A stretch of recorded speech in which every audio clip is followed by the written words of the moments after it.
Well, hi, and welcome to another LRCC Soundbite. We're back on the road again with Jesus this week, finding out about one of the conversations he had with a rich and important man. Now, this story is in the Bible 3 times. It's been written down by Matthew and by Mark and by Luke. I've been reading Luke's account of it. Of course, if you live near us and you don't have a copy of the Bible and want to read these things for yourself, do let us know. You can pop along any Sunday afternoon or email me or get in touch through the website. We'd love to give you a free copy. Just let us know. We've even got versions for young people and children as well. Anyway, back to this conversation. This rich man, he's a good Jew. He's been doing his best to live well and follow all the religious laws to the best of his abilities. He's recognised, though, that there's something unique about Jesus. He's recognised that Jesus is an important teacher. And more than that, he's a good man. So he finds Jesus and asks him for the one thing that his riches, his money, his status can't buy, can't help him with. What must I do, he asks Jesus, to have eternal life? It's only a small thing, I guess. He wants to live forever. No, it's not a flippant question, though.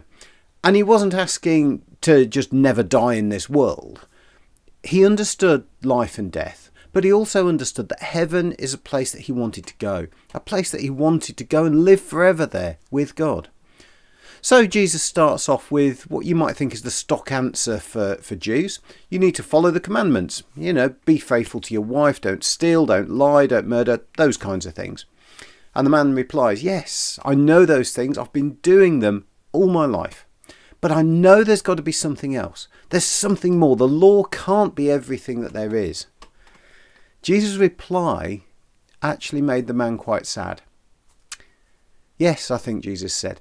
That's great. So there's one more thing you need to do. You're rich, aren't you? So sell everything, give that money to the poor, and then come and join these other people who are following me around. Learn from me. Do the things I do. And it was true. The man was rich, but the thought of selling everything was really hard for him to come to terms with.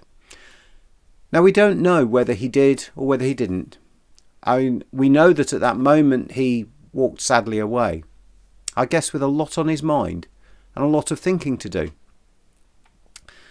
So what might this mean for us? I think we've got to read these stories and think, okay, what does that mean for me today? Does it mean that I've got to go out and sell everything and give it to the poor? And then what do? Do I just sort of go and hang around a church for a while? Some people might tell you that's the case, but I don't think so. I think what Jesus asks each of us to do is different and unique. I think wherever we are, whatever our circumstances might be, when we get to know Jesus, he will ask us to do things in that place where we are with the things that we've got. Having money or possessions isn't wrong. I think it's more about how we use them. If I can do things to help people around me, then isn't that what I should do? If I can give money to support other people who can do things, maybe things that I can't do for people, that's a good thing. But if I can't do that, then why would Jesus ask me to do that? Jesus asks us to think about what would he do if he were in your situation? What would he do if he was with the people that you're with? It leads me to sometimes ask myself the question, how can I be Jesus to the people I meet today? Not actually be Jesus, but how can I be that person like Jesus to the people I meet today? What are the things you have? Your possessions, skills, abilities, contacts, knowledge and wisdom. How can you use them for other people's benefit this week? Not to get reward or recognition, but just because they need it and because you can do it. How can you be Jesus to the people around you today? God bless you. I'll see you next week.